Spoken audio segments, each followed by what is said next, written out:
It goes without saying that the popular business television show Shark Tank is a fun and educational way to see how investors think.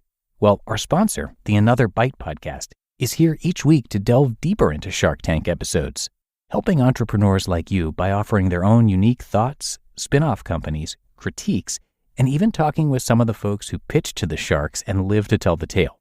From squatty potties to mensch on a bench, and even that weird golf club you use as a toilet, which has definitely been my favorite episode so far. I do highly recommend that one.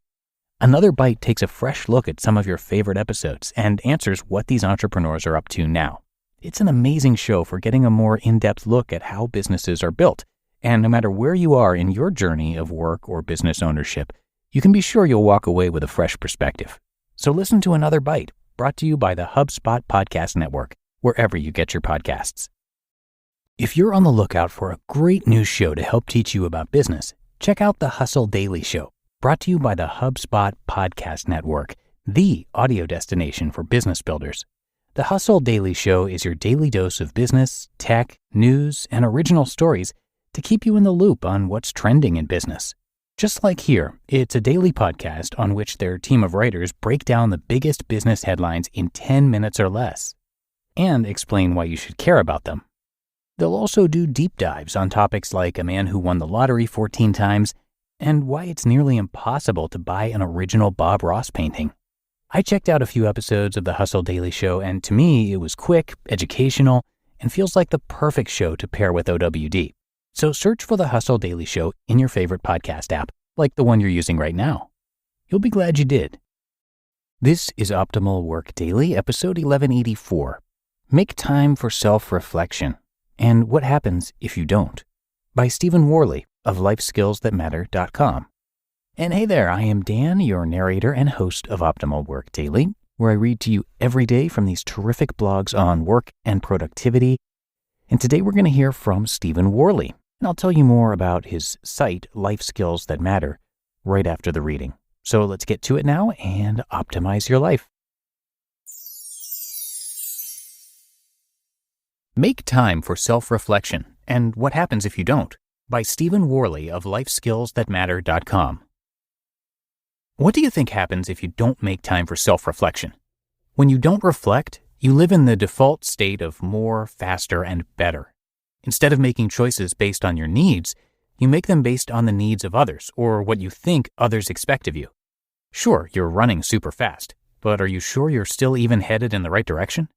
As the pace of change accelerates, it's one of the 4 work trends I've identified changing work as we know it. It's tempting to go even faster. I've discovered the exact opposite to be true for me. It will be more important than ever to stop and reflect so we can respond to the change we face in alignment with our values. Several studies have also shown that those who self-reflect are more productive, less overwhelmed, and happier. Want to work on your terms? Start reflecting more on your life and work. Making time to reflect weekly helps you live more intentionally. It helps you understand if you're still running in the right direction or why you are even moving in that particular direction. Reflection gives you the opportunity to listen to your inner voice, the voice that knows what you really want. Ever make a New Year's resolution but abandon it just weeks later? If you reflect regularly, you will dramatically increase your chances of making the changes you want to make in your life. Without reflection, it's easy to give up on your dreams. If you want to become less distracted, reflect more. Heck, reflect on what's distracting you from whatever change it is you want to make and how to minimize it. When you reflect, you give yourself clarity to understand what you really want to change, how you're going to do it, and how you'll hold yourself accountable. How to make time for self-reflection. It's quite possible you've never self-reflected because you didn't know how to do it or you weren't quite sure what the heck it even meant to self-reflect. I simply regard self-reflection as a check-in conversation with myself to see how everything is going. It's really that simple. You might have thought self-reflection was a luxury. Maybe you thought it was self-centered or selfish. It isn't. If you want to be there for your loved ones, you need to first be there for yourself. Self-reflection enables you to check in with yourself so you can hear yourself think. I'm inviting you to try a self-reflection challenge for the next 30 days. Here's what I want you to do. First, there's no one right way to self-reflection. The following are merely guidelines to get you started, but do whatever works for you. Number 1, schedule your reflection time on your calendar. Make this time a priority as you would for the most important people in your life. Think of this time as having a weekly review meeting with yourself. Try to schedule about an hour or so. Write down a very short list of circumstances that will prevent you from keeping this meeting, like family emergency, feeling sick, or the apocalypse. The easiest meeting to cancel is always the one with yourself, so don't let it be anymore. If you want to work for yourself, treat yourself like your most important client, because you are. Number 2, pick a location that makes you feel relaxed, inspired, and has no distractions. Make sure your darn phone is off while you reflect, too. Enjoy this special hour once a week to let everything settle down and come to a full stop. This 1 hour will help you make more intentional use of the other 167 in the course of your week, including sleeping more soundly. Number 3, choose one thing you'd like to reflect on. If you haven't reflected before, just sit alone with yourself and let your mind wander. That's perfectly fine. We don't sit with ourselves nearly enough anymore. To make the most of this special time, you might want to reflect on the following.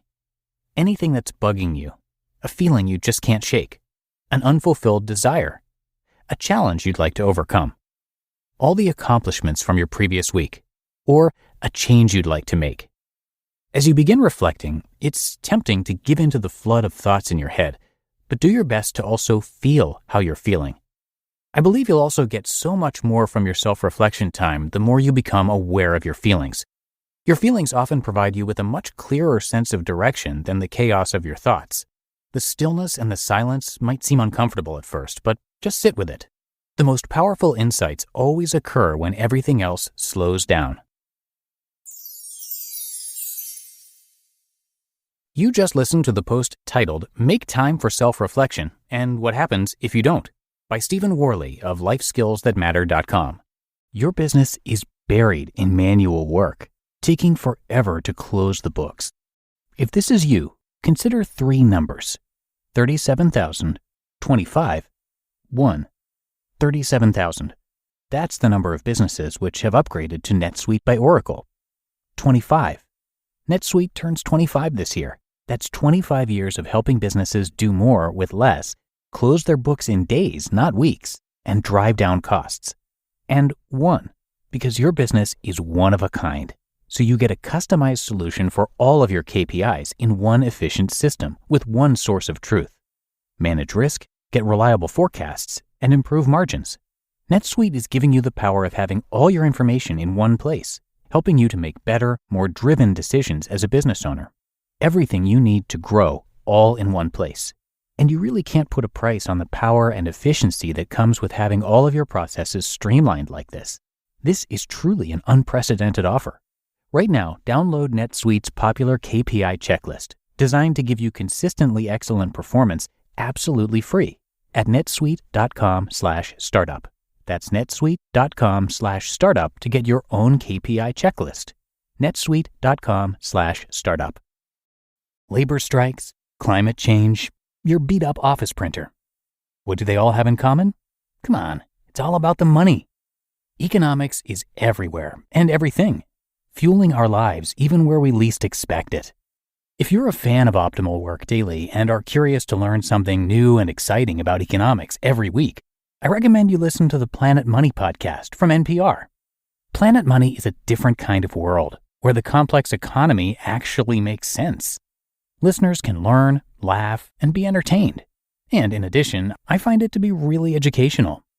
Money can be tough to make sense of, and Planet Money is great at providing simple explanations for how money is really moving in ways we're usually not told about. The Planet Money team lives to tell a good story in around 30 minutes. It's econ for the rest of us. So tune in to Planet Money every week for entertaining stories and insights about how money shapes our world. Stories that can't be found anywhere else. Listen now to Planet Money from NPR, wherever you get your podcasts. Thank you to Stephen for giving us permission to narrate from his blog today. You can come visit his site, which I also have linked in this episode's description and at oldpodcast.com. Stephen started Life Skills That Matter back in 2016 to show you how work is changing as you know it and how you can change work to your advantage. He's been working for himself since getting laid off on Election Day way back in 2000. He's obsessed with researching and experimenting with alternative ways of working and he now makes enough money to live the life he wants without losing his mind from overworking. He also has a podcast where he's interviewed over 500 people who've made the transformation to self-employment. It's called Life Skills That Matter Podcast, and you can also find that on his site, lifeskillsthatmatter.com. But that's going to do it for today, and I thank you so much, as always, for tuning in and listening all the way through. And I'll see you right back here tomorrow, where we'll have another post and where your optimal life awaits.